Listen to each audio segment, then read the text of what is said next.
નમસ્કાર મારા વાલા ગુજરાતી મિત્રો, જાગો જોગી જાગો ચેનલમાં આપનું સ્વાગત છે। તો આજે આપણે વાત કરીશું કે આપણે મનને બદલવાનું નથી, પણ આપણી આદતો, આપણી વાસનાઓ એને બદલવાની છે, એના પર ધ્યાન રાખવાનું છે। તો આપણે કહીએ કે મન ખરાબ છે, ભાઈ મન કોઈનું ખરાબ નથી, મન એક સાગર છે। તો તમે જુઓ, સાગર સ્થિર હોય, સાગરની અંદર કોઈ લહેર હોતી નથી, પણ લહેરો સાગરના ઉપર આવે છે અને એ લહેરોનો જ્યારે ઉપર આવે છે ત્યારે જુઓ લહેરો દોડતી હોય છે, સાગર તો દોડતો નથી, સાગર તો સ્થિર હોય છે। એવી રીતે મન એટલે એવો વસ્તુ છે અને એ સાગર પણ શુદ્ધ સાગર છે, મન એક દર્પણ છે અને એટલે જ કહ્યું કે મેરા મન દર્પણ કહેલાય। મન એક એવું દર્પણ છે કે જેના અંદર આપણો સ્વયંનો પ્રકાશ પડે છે, આપણે હું કોણ છું એને આપણે ઓળખી શકીએ છીએ, એને આપણે જાણી શકીએ, પોતે પોતાને જાણી શકીએ છીએ। અને તમે એટલે જ જુઓ કે જ્યારે બાળકનો જન્મ થાય ત્યારે બાળકનું મન સાગર જેવું સ્થિર હોય છે, દર્પણ જેવું શુદ્ધ હોય છે, એના અંદર કોઈ પ્રકારનો તરંગ જતો નથી, એના અંદર સંસાર શું છે એ પણ એને ખબર નથી, હું મનુષ્ય છું એ પણ એને ખબર નથી, હું બ્રાહ્મણ ક્ષત્રિય વૈશ્ય શૂદ્ર છું એ પણ ખબર નથી, હું સ્ત્રી છું કે પુરુષ છું એ પણ એને ખબર નથી, હું કોણ છું એ જ એને ખબર નથી। એટલું બધું શુદ્ધ દર્પણ હોય છે। અને પછી ધીરે ધીરે એ દર્પણ પર આપણે સંસારના જે આવરણો આવતા જાય છે, સંસારના જે તરંગો આવતા જાય છે, સંસારની જે લહેરો આવતી, વિષય વાસનાની લહેરો આવતી જાય છે, હુંપણાની લહેરો આવતી જાય છે, અહંકારની લહેરો આવતી જાય છે। અને આ બધી લહેરો તમે જુઓ, મનરૂપી દર્પણ પર આપણો સમાજ, આપણું કુટુંબ, આપણો પરિવાર, આપણા મા બાપ અને આપણા સગા વહાલા જ આપણા મનમાં તરંગો ભરી દેતા હોય છે। તમે જુઓ, એક શાંત સરોવર હોય એમાં એક પણ તરંગ ના હોય, પણ તમે એમાં પથ્થર નાખો તો તરંગ ઉઠવાના જ છે। એમાં આપણા મનરૂપી સાગરમાં સંસાર, જેને આપણે સંસાર કહીએ, આપણે સગાવાલા કહીએ છીએ, આપણા કુટુંબી કહીએ છીએ, આ લોકોએ પથ્થર જ અંદર નાખ્યા છે, વિષય વાસનાના પથ્થર આપણામાં નાખી દીધા છે। અને એટલે જ કહેવાય છે કે આપણા મન ઉપર, મનમાં જેમ સાગરમાં લહેરો ઉઠે છે એમ આપણા મનની અંદર વિષય વાસનાની લહેરો ઉઠે છે।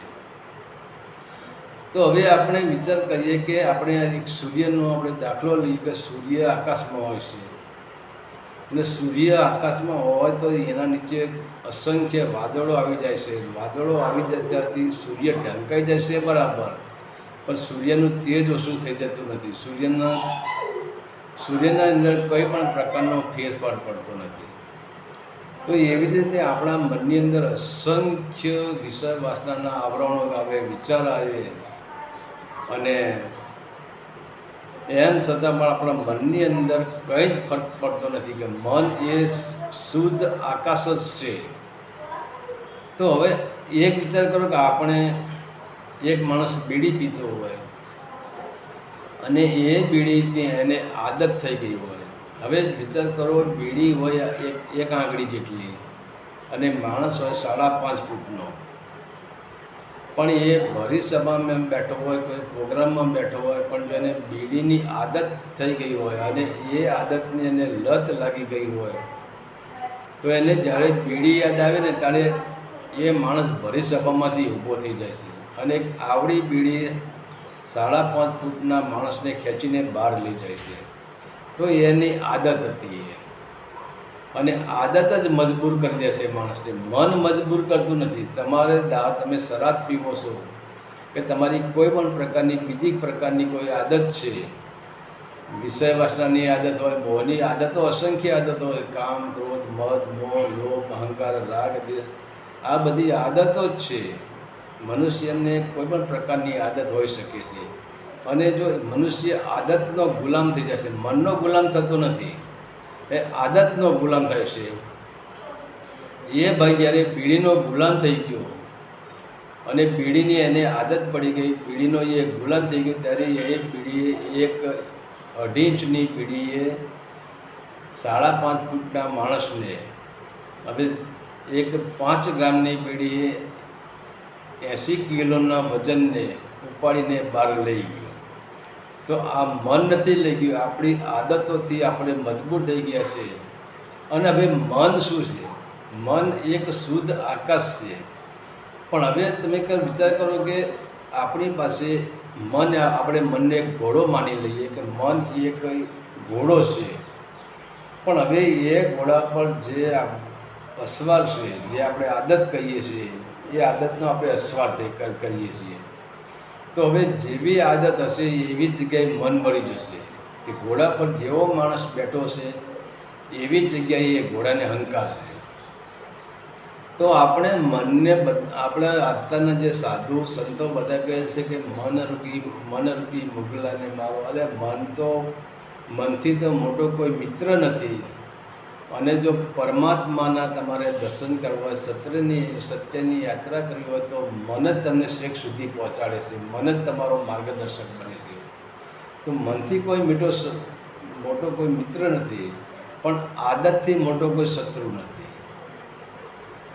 તો હવે આપણે મનને વારવાનું નથી. આપણે શું છે, જે આદતો છે એ આદતને આપણે જોવાની છે. અને જ્યારે આપણે એક વિચાર કરીએ કે આપણે બીડી પીવાની આપણને આદત છે અને આપણે કોઈ એવી જગ્યાએ બેઠા છીએ, તો હવે આપણે શું, આપણે આદતના ગુલામ થઈ ગયા છીએ.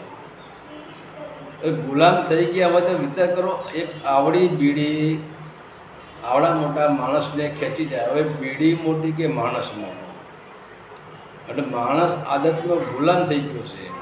પણ જ્યારે આપણને કોઈ પણ પ્રકારની આદત હોય, બીડીની આદત હોય, તમાકુની આદત હોય, શરાબની આદત હોય, કામ વાસનાની આદત હોય, ક્રોધની આદત હોય, મોહની આદત હોય, કોઈ પણ પ્રકારની આદત હોય, તો જ્યારે બીડીની તડપ જાગે, જ્યારે દારૂની તડપ લાગે, શરાબની તડપ લાગે, ત્યારે આપણે હોશમાં આવી જવાનું છે. અને હોશમાં આવીને આપણે એ જ જોવાનું છે કે આમાં મન નિર્દોષ છે. આ બીડી જ આપણને ખેંચી જાય છે, આ આદત જ આપણને ખેંચી જાય છે. એના પર હોશમાં આવવાનું છે.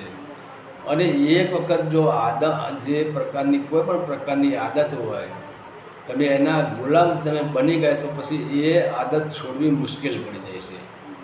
કારણ કે સમ્રાટ ગુલામને છોડતો નથી. તો આદત એ સમ્રાટ બની જાય છે અને તમે પોતે ગુલામ બની જાઓ છો. તો હવે ધીરે ધીરે આપણે વિચાર કરીએ કે આપણને બીડી પીવાનો ટાઈમ થઈ ગયો, બીડી પીવી છે. તો પણ એ આદતને આપણે રોકવાની છે. આદત જ્યારે આવે કે બીડીની તલબ લાગે, કોઈ પણ પ્રકારની તલબ લાગે, ત્યારે આપણે જાગૃતમાં આવવાનું, આપણે હોશમાં આવી જવાનું છે. અને હવે સમ્રાટને તો સમ્રાટ સામે યુદ્ધ કરવું પડે, એટલે કે આદત સામે યુદ્ધ કરવું પડે. હવે તમે ગુલામ છો, તમે બીડીના ગુલામ થઈ ગયા છો અને બીડી તમારો સમ્રાટ થઈ ગઈ છે. તો તમે સમ્રાટ સાથે યુદ્ધ ક્યાંથી કરી શકવાના છો? પણ તમારી પૂર્વ તૈયારી હોવી જોઈએ. ઘણા લોકો, એટલે કે તમે વિચાર કરો, ઘણા લોકો, અમારા એક ભાઈ શરાબ પીતા હતા અને એને શરાબ બંધ કરાવવા માટે એમના બાળકોએ 4 ધામની યાત્રા કરાવી અને પૈસા પણ બગાડ્યા, બધું કર્યું, પણ 4 ધામની યાત્રા ફરીને આવ્યા. પછી ઘરે આવ્યા પછી એ ઠીક છે 2-5 દિવસ માટે એમને બંધ રહ્યો, પછી એમની આદત શરૂ થઈ ગઈ. તો આમાં 4 ધામની યાત્રાને અને આદતને કંઈ લેવાના? તમે યોગ કરો, તપ કરો, તપસ્યા કરો, જંગલોમાં જતા રહો, પહાડોમાં જતા રહો, ગુફાઓમાં જઈને સંતાઈ જાઓ, પણ તમારી આદત એ તમારો સમ્રાટ થઈ ગયો છે. તમે આદતના ગુલામ થઈ ગયા છો. તમે જંગલમાં પહાડોમાં સંતાઈ જાઓ ને, તમે તમારી કોઈ પણ પ્રકારની આદત હોય, બીડીની હોય, શરાબની હોય, જૂઠું બોલવાની હોય, કે ક્રોધની હોય, કામની હોય, મોહની હોય, લોભની હોય, કોઈ પણ પ્રકારની આપણી આદત હોય, તો તમે શું સંસાર છોડીને ભાગીને જંગલમાં તમે સંતાઈ જશો? તો શું એ આદતથી તમે બચી જવાના કે ના? કારણ કે આદત તમારો સમ્રાટ થઈ ગયો, તમે એના ગુલામ થઈ ગયા છે. અને આદત તમને તમારો ઉપયોગ કરી રહી છે. તો કહેવાનો મતલબ આપણે જે હોશમાં આપવાનું છે, આપણે જાગૃતિમાં આપવાનું છે, એ મન માટે હોશમાં નથી આપવાનું. મન તો સતત હોશમાં છે, મન તો શુદ્ધ દર્પણ જ છે. પણ જ્યારે આપણી આદત આવે ત્યારે પહેલી તો વાત એ કે આપણે સમ્રાટ સામે જે લડાઈ કરવી હોય તો આપણે પૂર્વ તૈયારી કરવી, પૂર્વ શક્તિ એકઠી કરવી પડે, પૂર્વ સંકલ્પ શક્તિ દૃઢ નિશ્ચય કરવો પડે કે હવે તો લડી જ લેવું છે. તો એવી રીતે આ આદત નામના સમ્રાટ સાથે જ્યારે બીડીની તલપ લાગે કે કોઈ પણ પ્રકારની આપણી આદત હોય એની આપણને યાદ આવે ત્યારે આપણે હોશમાં આવી જવાનું છે, ત્યારે સાક્ષીમાં આવી જવાનું છે. અને હોશમાં આવી જશે ત્યારે પછી ધીરે ધીરે એને ધીરે ધીરે મારા એકદમ તમે મારી નહીં શકો. ત્યારે કહેવા છે કે તમને માની લો કે આપણે એક દ્રષ્ટાંત લઈએ કે એક ભાઈને 4 વાગે બીડીની તલપ લાગી. તો હવે બીડીની તલપ લાગી, એને આદત હતી બીડીની, એને તલપ લાગી, તો એને એ હોશમાં આવી ગયું, એ જાગૃતિમાં આવી ગયું, એને સંકલ્પ શક્તિ કરી કે નથી બીડી પીવી, 6 વાગે પી લઈશ બીડી. તો એની જાગૃતિ, એની સંકલ્પ શક્તિ એને 2 કલાક માટે એની આદતને નીચે પાડી દીધી અને 6 વાગે બીડી પીવાનું એને નક્કી કર્યું. તો 6 વાગે જ એને પછી ફરીનો સમય થયો, ફરી એને તલપ લાગી, ત્યારે પાછો એ ભાઈ જાગૃત થઈ ગયો અને એને નક્કી 6 વાગે નહીં, હવે 8 વાગે બીડી પીવાની. તો એમ કરતાં કરતાં આદતને, જે આપણો સમ્રાટ છે આદત, એને આવી રીતે હરાવવાનો છે. તમે જો સીધું સીધે તમે આદત ઉપર યુદ્ધ કરવા જશો ને તો તમે પોતે જ ફેંકાઈ જવાના અને આદતથી તો આપણે નથી છૂટી શકવાના. તો આપણે હવે વિચાર કરીએ કે આપણે મનને આપણે કહીએ છીએ કે મન ખરાબ છે, મન આમ છે, મન તેમ છે, પણ મન ખરાબ જ નથી. બીજા નંબરની તમારી વાસનાઓ. આદત એટલે વાસનાઓ. વાસનાઓની આદતમાં કંઈ ફરક હોતો નથી.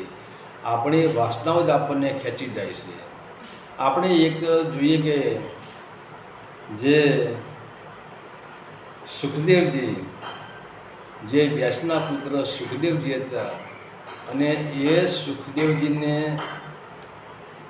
ગર્ભમાં જો જ્ઞાન થઈ ગયું કે જો હું જન્મ લઈશ તો સંસારની વાસના મને ભેટી પડશે, સંસારની વાસના મને ચોંટી પડશે, તો મારે જન્મ લેવો જ નથી. હવે વિચાર તો કરો, સુખદેવજી 9 મહિના નહીં પણ 12 વર્ષ સુધી માના ગર્ભમાં રહ્યા. અને ત્યારે કહેવાય છે કે ભગવાન વિષ્ણુ પોતે જ ત્યાં પધારે છે અને સુખદેવજીને કહે છે કે હે સુખદેવજી, તમે જન્મ લ્યો, તમને તમારી અંદર કોઈ આદત પડી જ નથી, તમારી અંદર કોઈ વાસના પડી જ નથી, તો સંસારની વાસના તમને કંઈ નડવાની નથી, સંસારની આદત તમને નડવાની જ નથી. ત્યારે કહેવાય છે કે 12 વર્ષે સુખદેવજી જન્મ લેશે. અને જન્મ લીધા પછી એ સુખદેવજી જેવો જન્મ લીધો તરત જંગલ તરફ દોડે છે અને એમની પાછળ એમના પિતા જે વ્યાસજી એ કહે છે કે સુખદેવ ઊભો રહે, સુખદેવ ઊભો રહે, સુખદેવ ઊભો રહે. ત્યારે સુખદેવજી હસવા માંડે છે અને કહે છે કે પિતાજી, તમે આદતથી બંધાઈ ગયા છો, તમે મોહથી બંધાઈ ગયા. વ્યાસજી એટલા બધા જ્ઞાની હતા પણ એમ છતાં એમને પુત્રનો મોહ હતો અને એ મોહમાં વ્યાસજી બંધાઈ ગયેલા હતા. અને સુખદેવજીને ખબર છે કે અમારા પિતા છે, પણ સુખદેવજી તો કોઈ મોહમાં બંધાણા જ નહોતા. એમને તો માતાના મોહમાં બંધાણા નહોતા, એ તો પિતાના મોહમાં બંધાણા નહોતા, જગતની કોઈ પણ આદતમાં એ બંધાણા નહોતા. તો આપણે આદતથી બંધાઈ ગયા છીએ, આપણે વાસનાથી બંધાઈ ગયા છીએ, આપણે મનને બદનામ કરી રહ્યા છીએ. તો હવે સુખદેવજીનામાં મન નહોતું, સુખદેવજીનામાં મન હતું પણ એમનું મન શુદ્ધ દર્પણ હતું. એ કોઈ આદતથી બંધાણું નહોતું, એમાં કોઈ આદતનો એના ઉપર લકી નથી, કોઈ આદતનો એમાં તરંગ નહોતો, તો કોઈ આદતની એમાં લહેર નથી. આપણે શું કહીએ, આપણા અંદર અનંત પ્રકારની આદતોની લહેરો પડી છે. હવે આદત એક નહીં, એ આદતો કરોડ પ્રકારની આવે, એ જે બહારની જે બધી આદત જ કહેવાય. તો આપણે મનને દગો દેવાનો નથી, મનને બદનામ કરવાનું નથી, ફક્ત આપણે ધ્યાન ક્યાં આપવાનું છે આપણી આદતો ઉપર. અને મેં કહ્યું કે મન એક યંત્ર છે, મન એક શુદ્ધ આકાશ છે, મન એક શુદ્ધ સૂર્ય છે, મન પોતે પ્રકાશિત છે અને મનથી આત્માનો જે પ્રતિબિંબ પડે છે એ મનમાં જ પડે છે. તો હવે જ્યારે આપણે પોતાનું મુખ જોવું હોય આપણા દર્પણની અંદર જ, તો આપણે દર્પણને સાફ કરવું પડે. દર્પણને સાફ કરો તો જ આપણું મુખ આપણે જોઈ શકીએ ને આપણે આપણને ઓળખી શકીએ છીએ. તો એવી જ રીતે મનરૂપી જે દર્પણ છે, મનરૂપી મહાસાગર છે, એની અંદર જે વિષય વાસનાની લહેરો છે અને મનરૂપી દર્પણ ઉપર જે આદતોની જે લકીરો આવી છે એને આપણે હટાવી દેવાની છે અને આપણે આદતોને છોડવાની છે. મનને તો કંઈ જ કરવાનું નથી, મન તો શુદ્ધ જ છે. આપણા ઘરમાં અંધકાર આવ્યો એટલે આપણે પ્રકાશ કે તો અંધકાર હટી જાય. તો એવી રીતે આપણે મન ઉપર જે આદતોનો અંધકાર છે અને એને આપણે ધીરે ધીરે આપણે આદતો ઉપર જાગૃત થઈ ગઈએ. આદતો ત્યારે આપણે હોશમાં આવી ગઈએ. જ્યારે આપણે કોઈ પણ પ્રકારની આદત આવે ત્યારે આપણે જાગૃતિમાં આવી જઈએ તો એ આદતો આપણી ધીરે ધીરે આપણે એમાં સફળતા મળે છે. એટલે આપણે મનને બદલવાની કોઈ જ જરૂર નથી, આપણી આદતોને બદલવાની છે. આપણી આદતો ઉપર આપણે જાગૃત થઈ જવાનું છે, આદતો ઉપર આપણે હોશિયાર થઈ જવાનું છે, આદતો સામે યુદ્ધ કરવાનું છે. મન સામે લડવાનું જ નથી. મન તો બિચારું નિર્દોષ છે. હવે તો એક તળાવ નિર્દોષ છે, તળાવ પોતે સ્થિર છે. હવે તળાવ તો નિર્દોષ છે, પણ તમે પથ્થર માર્યો તો તળાવમાં તરંગો થઈ ગયા. એમાં તળાવનો શું દોષ? તો એમાં મનનો કોઈ દોષ નથી. આપણે વિષય વાસનાની આદતો આપણી મનની અંદરના વિષય વાસનાનો પથ્થર, આદતરૂપી પથ્થર આપણે મનમાં માર્યો તો મનરૂપી સાગરમાં લહેરો ઉઠી. એમાં મનનો કોઈ દોષ નથી. પણ મન તો જેમ સાગર અંદરથી સ્થિર છે, એમાં મન અંદરથી સ્થિર છે. જેમ આકાશમાં સૂર્ય સ્વયં પ્રકાશિત છે એમ મન સ્વયં પ્રકાશિત છે, સ્થિર જ છે. એના નીચે વાદળો આવવાથી સૂર્યને કંઈ જ ફરક પડતો નથી, પણ સૂર્ય દેખાતો નથી. જેમ દર્પણ ઉપર ધૂળ લાગવાથી આપણે આપણો ચહેરો જોઈ શકતા નથી, પણ જે દર્પણ ઉપર જે આપણે ધૂળ હટાવી દઈએ, દર્પણ ઉપરનું જે આપણે આવરણ હટાવી દઈએ, તો આજે આપણે આ મનરૂપી દર્પણ ઉપર આપણે એટલા બધા પડદા નાખી દીધા છે વિષય વાસોના. તો ધીરે ધીરે આપણે એક એક પડદો, આદતનો પડદો એટલે કે આપણી વાસનાનો પડદો હટાવવાનો છે. અને જેમ જેમ વાસનાના પડદા હટતા જશે, જેમ જેમ આદતના પડદા હટતા જશે, તેમ આદત તમારી ગુલામ થતી જશે અને તમે આદતના માલિક બની જશો. તો અત્યારે આપણી પરિસ્થિતિ શું છે? અત્યારે આપણે આદતના ગુલામ થઈ ગયા છીએ અને આદત આપણો માલિક થઈ જાય છે. પણ કોઈ પણ પ્રકારની આદત કે કોઈ પણ પ્રકારનું આપણું વ્યસન હોય કે કોઈ પણ પ્રકારની વાસના હોય, આપણે હોશમાં આવી ગઈએ, જાગૃતિમાં આવી ગઈએ અને આજે સમ્રાટ સાથે યુદ્ધ કરે કે જે આપણી આદત છે સમ્રાટ થઈ ગઈ છે અને આપણે એના ગુલામ છીએ. તો વાર તો લાગવાની જ છે, ઘણી બધી વાર લાગવાની છે, પણ સમ્રાટને જીતી લેવાનું છે. એટલે કે આપણી આદતોને આપણે જીતી લેવાની છે અને જીત્યા પછી આપણી આદતોને આપણે ગુલામ બનાવી દેવાની છે અને આપણે સમ્રાટ બની જવાનું છે. અને આપણે જ્યારે સમ્રાટ બનશું ત્યારે આપણું મન શુદ્ધ થશે અને મન શુદ્ધ એટલે કે આપણું જે દર્પણ છે, દર્પણ ઉપરના જે તે આવરણો હટી જશે અને ત્યારે એ શુદ્ધ દર્પણ થઈ જશે, શુદ્ધ અરીસો થઈ જશે. ત્યારે તમે ઓળખી શકશો કે હું કોણ છું. બાકી તમે લાખો કોશિશ કરો, બહારની કર્મકાંડ કરો, તમે વેદાંત ઉપનિષદો બધું કંઠસ્થ કરી લો, તમે જંગલોમાં પહાડોમાં જઈને સંતાઈ જાઓ, ગુફાઓમાં જઈને સંતાઈ જાઓ, પદ્માસન વાળીને બેસો કે ઊંધા ટોટીએ લબડો કે સીધા ટોટીએ ઊભા રહો કે મોટી જટાઓ વધારે દો કે તમે ખરેશ્વરી બાબા થઈ જાઓ, કોઈ પણ પ્રકારના તમે બાબા થઈ જાઓ, પણ જ્યાં સુધી આપણી અંદર આદતોના આપણે ગુલામ છીએ ત્યાં સુધી આપણે પોતાને ઓળખી શકવાના નથી. અને આદતોને આપણી અંદર હટી જશે અને આદતો આપણી ગુલામ થઈ જશે અને આપણે સમ્રાટ થઈ જઈશું. એ દાડ આપણા મન ઉપરથી તમામ પ્રકારના પડદા હટી જશે અને એ બધા પડદા હટી જતાની સાથે જ આપણું મનરૂપી દર્પણ શુદ્ધ થઈ જશે. અને જ્યાં મનરૂપી દર્પણ નિષ્તરંગ થઈ જશે, શુદ્ધ થઈ જશે, ત્યાં જ સીધો તમારો જે ચહેરો છે, એટલે આ ચહેરાની વાત નથી કરતો, આપણો અંદરનો ચહેરો છે કે હું પોતે કોણ છું.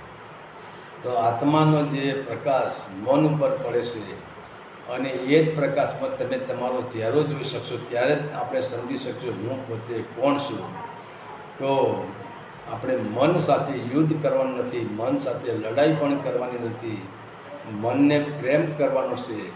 અને કહેવાનો મતલબ છે કે આપણે આદતોને બદલવાની છે, આદત સામે યુદ્ધ કરવાનું છે.